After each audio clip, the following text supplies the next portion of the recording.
자,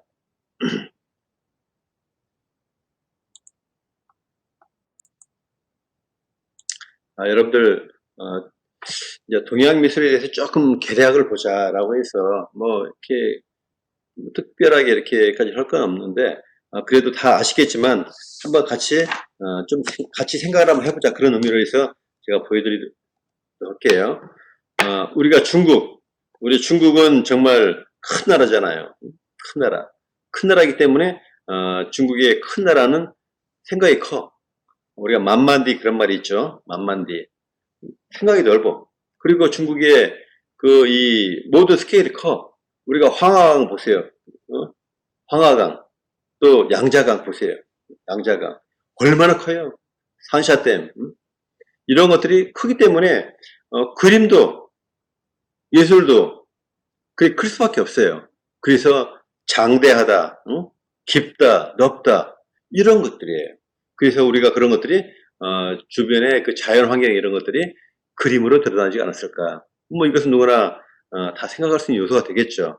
그래서 이것이 아마 중국에서도 중국의 그런 이 자연 환경이 그런 미적인 특성으로 드러났다. 이렇게 보는 것들이 특징이 되겠습니다. 그리고 우리가 이런 것들이 이제 차이점이 되겠고 또 이제 중국에서의 우리 중국 사람들의 보통 뭐 동양이 보통 일반적이긴 하지만 그래도 어떤 좀 희구하고 또 추구하고 했던 것들이 그림에서는 회화에서는 기운 생동이 아니었을까. 이 문자가 잘못됐어요. 문자가 지금 이 문자가 아니라 이 문자로 바꿔요.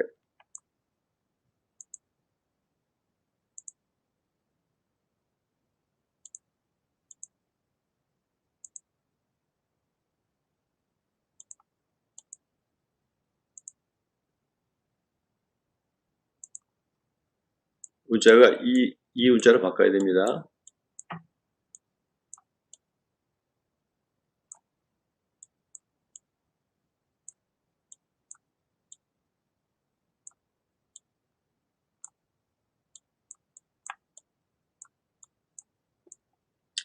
이 문자로 바꿔야 돼요.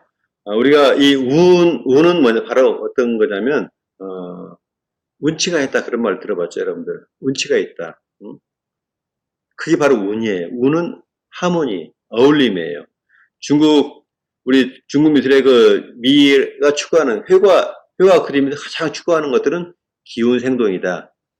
기운이라는 게 힘이 그런 의미가 아니라, 기는 보이지 않는 것이만 있는 것이 기죠. 리는 보이지 않지만, 있지만 또 리는 보이지가 않아. 리도. 근데, 우리가 이기론 그렇게 그 말도 하고 있지만, 리는 이치고, 기는 기운이야. 근데 기운은, 뭔가, 실질은 있어요. 리는 실질조차도 없어. 그냥 아이디어만 있는 거지. 근데 기운은, 우리가 안개나 그런 것은 우리가 딱 보면, 연하겠지만, 안에 가면 아무것도 없잖아요. 근데 사실은 있잖아요, 이게. 그게 기예요. 근데, 우리 회화에서 추구한 것들이 기운 생동이라는 것을, 우리가 미의 이상으로 삼았다. 그렇게 해서, 우리가 그런 것들이, 이제, 오늘 시간에 보여준 것들이 사육의 화육법이라는 것이 있어요. 이 화육법이라는 것이 여기서 나온 말들이에요. 이 화육법. 화육은 그림을 그릴 때 6가지 법칙이 화육법이에요. 이따 설명하도록 할게요. 그래서 우리 이런 것들을 관점으로 삼았고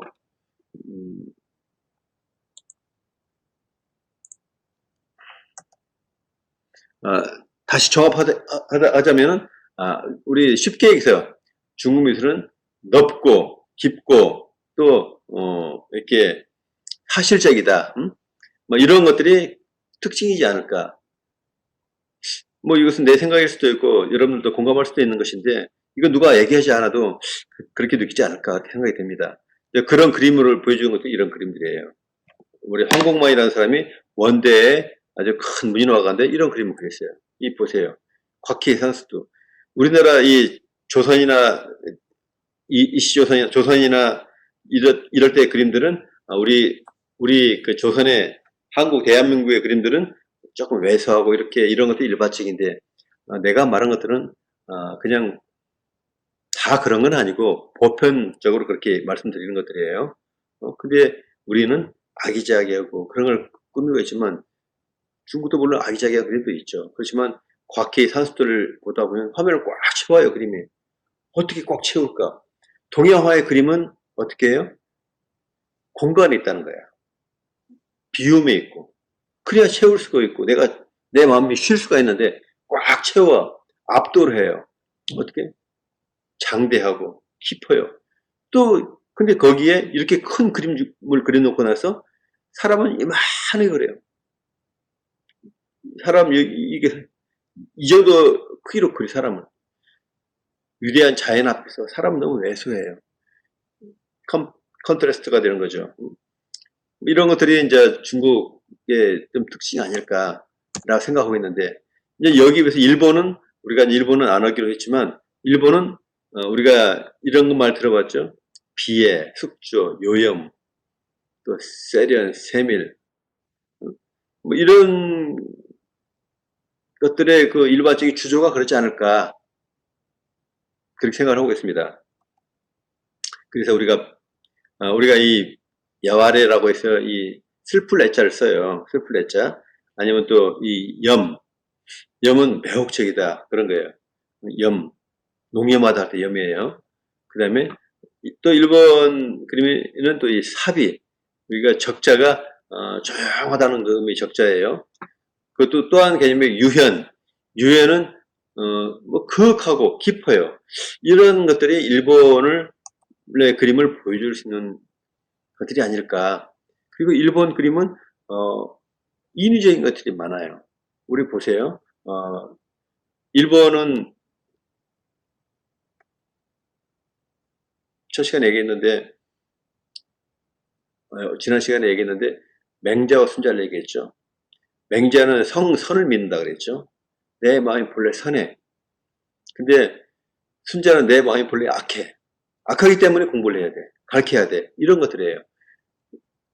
맹자의 성선은 본래 선하기 때문에 선함을 지키기 위해서 공부를 한다는 거야. 관점이 차이점 다르죠. 근데 우리가 정원을 봐도 그래요. 정원을 봐도 우리가 옛날에 조선시대에 정원을 꾸미는데, 옛날 사람은 정원을 꾸미는데 내 집에 있는 정원을 꾸미는 게 아니라 멀리 있는 앞산의 그 정원을 내 정원으로 만드는 거야.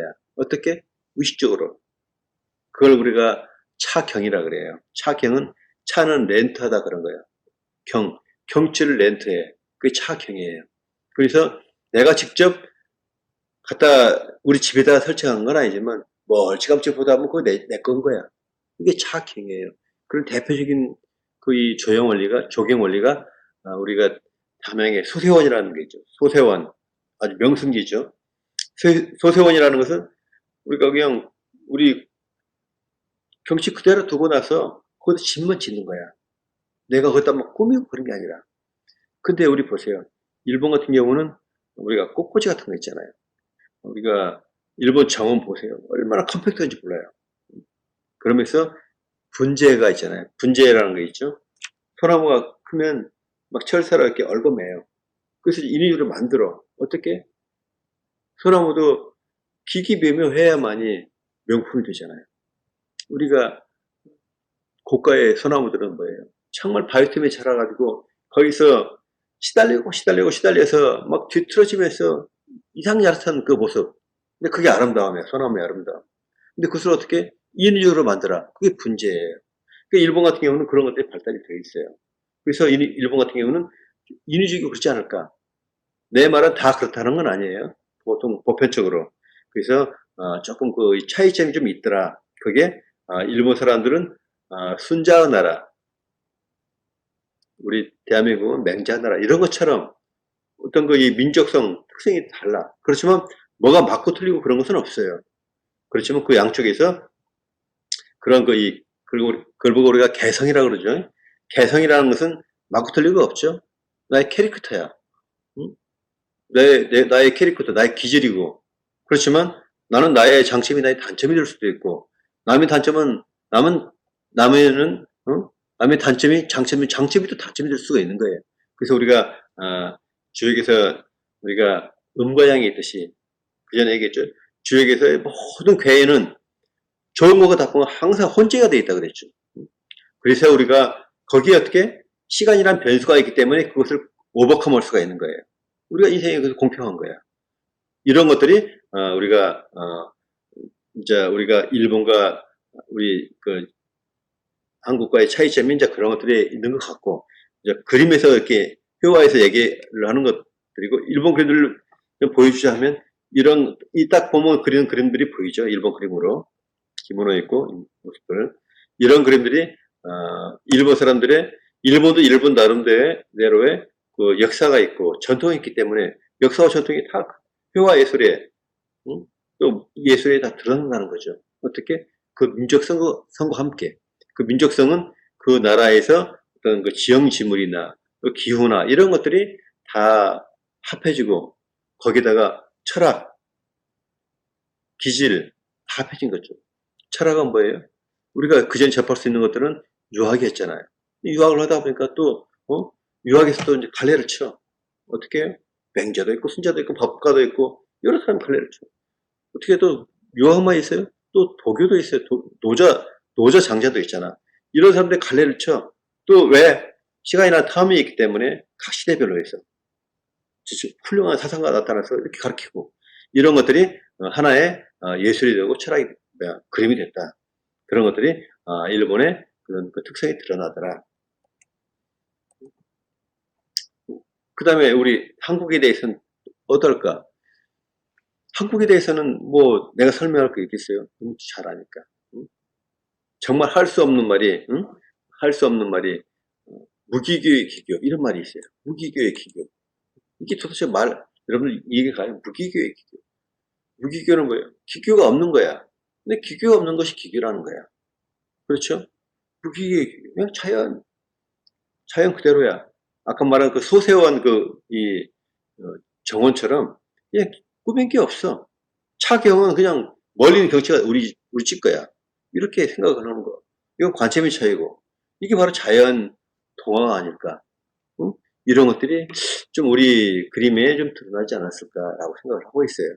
응? 그래서 그런 걸 보여주는 것들이 그렇게 뭐 여러분 공감하지 않을 수도 있고 공감할 수도 있는데, 이런 것들 일반적인 것들이니까 우리가 좀 우리가 다른 동양 다른 나라에 비교해서 좀 차이점이 뭐가 있을까라는 그 관점에서 얘기를 하는 거예요. 그래서 우리가 이 말을 조선시대의 회화의 특징이라는 말을, 이 홍만선이라는 사람이 있어요. 조선 중기 사람이에요. 홍만선. 요 분이 이렇게 얘기했어요. 병풍의 서화는 기품만 표구하되,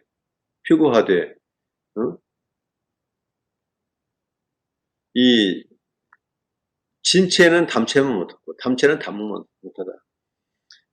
진체는 뭐예요? 진체는 여러 가지 색깔을 뿜면서 아주 쉽게 해서 컬러풀한 거야. 컬러풀한 것은 있잖아요. 하나 색깔만 흥가 못해. 우리가 이걸 바로 이제 속이라 그래요. 우리가 많이 발라놔서 이게 좋은 게 아니라는 거지. 막 컬러풀하게 해서 꾸며놓고 이렇게 해서 이런 게 좋은 게 아니라, 한 가지 색깔만 해도, 빨간색도 깊이가 있잖아요. 조금 진한 빨간, 좀 덜 빨간, 이렇게 색깔이 있어요. 근데 그렇지만 그 색깔이 더 낫다는 거야. 그렇지만 또 그 색깔보다도 단무만 못하다. 단묵은 뭐예요? 그냥 우리가 먹이 검었잖아요. 그 하나의 색깔만 못하다는 거야. 네. 하나의 색깔 속에는 우리가 거룩함이라는 게 있어요. 그걸 우리가 현묘라고 해. 현묘하다. 현묘는 뭐예요? 거룩하고 묘함이 현묘예요. 그건 기품이 있다는 거예요. 기품이 있다는 것은 나를 침잠시켜 줄 수가 있어. 그림을 보고 나서 내가 확 이렇게 뛸 수도 있지만, 그림을 가만히 딱 보고 나서 내가 딱 점잖아지고, 그럴 수 있는 요소가 우리 조선 회화에는 있는데, 조선시대 회화에는 이제 이렇게 스모커가 많았기 때문에 그렇게 또 말할 수가 있는데, 이 사람이 이 홍만세라는 이 문인이 이렇게 평가했다는 것들은 아무래도 그때 뭐 문인화나 또 그런